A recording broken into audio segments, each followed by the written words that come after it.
స్వాతంత్ర సమరయోధులు పూజ్య బాబు జగజీవన్ రామ్ గారి 119వ జయంతి వేడుకలు కరీంనగర్ జిల్లా కేంద్రంలో నిర్వహించుకుంటున్నందుకు చాలా సంతోషంగా ఉంది. ఈ కార్యక్రమంలో గౌరవ జిల్లా కలెక్టర్ గారు చిత్రా మిశ్రా గారు, అదేవిధంగా కరీంనగర్ పోలీస్ కమిషనర్ గౌస్ ఆలం గారు, అడిషనల్ కలెక్టర్ గారు, అదేవిధంగా మున్సిపల్ కమిషనర్ ప్రఫుల్ దేశాయ్ గారు, ఆర్డీఓ గారు, వివిధ అధికారులందరికీ, Karimnagar city Congress committee president Anjan Kumar గారు, వేదిక మీద ఉన్నటువంటి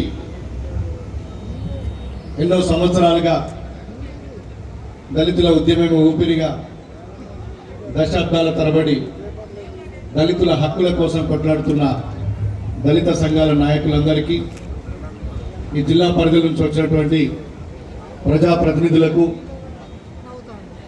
మీడియా మిత్రులకు అందరికీ కూడా పేరు పేరున నా యొక్క హృదయపూర్వక నమస్కారం తెలియజేస్తున్నాను. బాబు జగజీవన్ రామ్ గారు స్వాతంత్రానికి పూర్వం 1908వ సంవత్సరంలో జన్మించి చిన్నతనంలో ఎన్నో కష్ట నష్టాలను ఎదుర్కొని బాగా కష్టపడి చదువుకొని కలకత్తా యూనివర్సిటీ కానీ బెనారస్ యూనివర్సిటీ లాంటి ప్రతిష్టాత్మకమైనటువంటి యూనివర్సిటీలో ఉన్నత విద్యను అభ్యసించి స్వాతంత్ర ఉద్యమంలో పాల్గొని స్వాతంత్రం అనంతరం ఎవరికి కూడా ఒక దళిత కులంలో పుట్టి ఎవరు సాధించలేనటువంటి విజయాలు దాదాపు 30 సంవత్సరాలకు పైగా కేంద్ర మంత్రిగా, ఉప ప్రధానిగా ఈ దేశానికి ఎనలేని సేవలు చేసినటువంటి గొప్ప నాయకుడు బాబు జగజీవన్ రామ్ గారు. ముఖ్యంగా ఇండో పాకిస్తాన్ యుద్ధం సమయంలో కానీ, భారతదేశం తీవ్ర కరువు కాటకాలు ఎదుర్కొంటున్న సందర్భంలో ఆ రోజు వ్యవసాయం, ఆహార మంత్రిగా ఉండి ఈ దేశాన్ని కరువు కోరల నుంచి కాపాడినటువంటి గొప్ప మహనీయులు డాక్టర్ బాబు జగజీవన్ రామ్ గారు. రక్షణ శాఖ మంత్రిగా ఉండి ఆ రోజు ఇండియా పాకిస్తాన్ యుద్ధం జరిగినప్పుడు మన దేశానికి విజయం సమకూర్చడంలో ప్రముఖ పాత్ర పోషించినటువంటి మహనీయులు డాక్టర్ బాబు జగజీవన్ రామ్ గారు. మొదటి నుంచి చివరి వరకు ఈ దేశంలో అట్టడుగు వర్గాల కోసం, అణచివేయబడ్డ ప్రజల కోసం, దళితుల కోసం నిరంతరం పోరాడినటువంటి మహనీయుని జయంతిని ఈరోజు కరీంనగర్లో ఘనంగా జరుపుకుంటున్నాం. మరి ముఖ్యంగా తెలంగాణ రాష్ట్ర సాధనలో వారి కుమార్తె అయినటువంటి మీరా కుమార్ గారు తెలంగాణ ప్రజల 60 సంవత్సరాల ఆకాంక్ష తెలంగాణ రాష్ట్రాన్ని ఇవ్వడంలో ఆ రోజు ఎంతోమంది సీమాంధ్ర ఎంపీలు కానీ, దేశంలో బడా పెట్టుబడిదారులు కానీ తెలంగాణ రాష్ట్రం రాకుండా అడ్డుకుందామని చూసినప్పుడు మీరా కుమార్ గారు పార్లమెంట్ తలుపులు మూసి తెలంగాణ బిల్ పాస్ చేయడంలో ప్రముఖ పాత్ర పోషించినటువంటి వ్యక్తి మీరా కుమార్ గారు. వారి కుటుంబం తెలంగాణ రాష్ట్రం ఎంతో రుణపడి ఉంది. ముఖ్యంగా రాష్ట్రంలో ఏర్పడ్డ కాంగ్రెస్ పార్టీ ప్రజాప్రభుత్వం రేవంత్ రెడ్డి గారి నాయకత్వంలో ఈ రాష్ట్రంలో పరిపాలన బాబు జగజీవన్ రామ్ గారు, అదేవిధంగా డాక్టర్ బిఆర్ అంబేద్కర్ గారి ఆశయ సాధనలో ఈ రాష్ట్ర ప్రభుత్వం పనిచేస్తుంది. వారి ఆలోచనలకు అనుగుణంగా, వారి ఆశయాలకు అనుగుణంగా ఈ రాష్ట్ర ప్రభుత్వం పనిచేస్తుంది.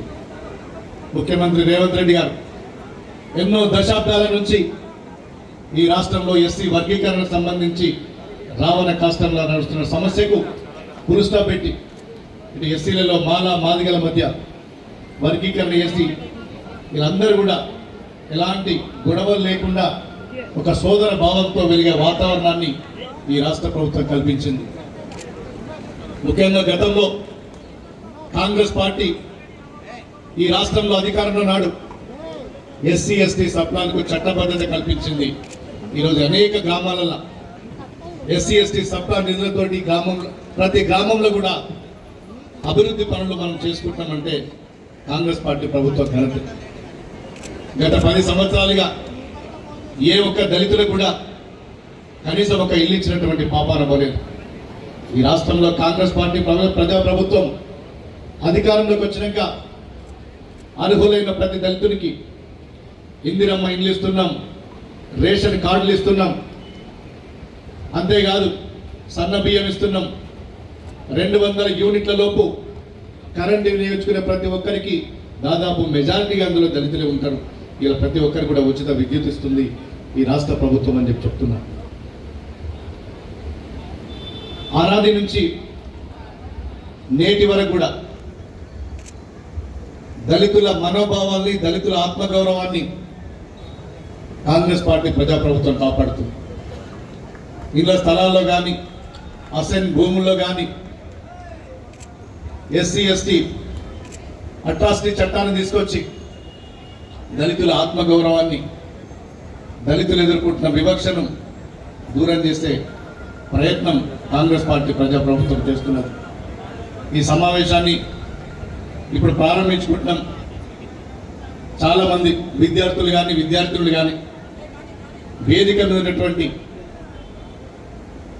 దళిత సంఘాల నాయకులు కూడా బాబు జగ్జీవన్ రామ్ గారు ఈ దేశానికి చేసినటువంటి సేవను, దళిత సమాజానికి చేసినటువంటి సేవను ప్రతి ఒక్కరు కూడా ఈ జయంతి సందర్భంగా స్మరించుకోవాలని చెప్పి, ముఖ్యంగా ఈ జయంతి ఉత్సవాలకు సంబంధించి గత 10-15 రోజుల నుంచి జిల్లా యంత్రాంగం, ముఖ్యంగా కలెక్టర్ గారు, మున్సిపల్ కమిషనర్ గారు, మన పోలీస్ కమిషనర్ గారు, అడిషనల్ కలెక్టర్లు, ఆర్డీఓ గారు ఎంతో శ్రమించి ఈ జయంతోత్సవాల్ని దిగ్విజయంగా చేయాలని చెప్పి వాళ్ళని చాలాసార్లు మా అందరితో మాట్లాడడం, ఈ జయంతి ఉత్సవాల్లో ఎక్కడ కూడా చిన్న లోటుపాట్లు జరగకుండా నిర్వహించినందుకు కలెక్టర్ గారికి, వారి యంత్రాంగాన్ని అందరికీ, సిపి గారికి, మన మున్సిపల్ కమిషనర్ గారికి నేను అందరి తరఫున ప్రత్యేకంగా నేను కృతజ్ఞతలు తెలియజేస్తూ, ఇప్పుడు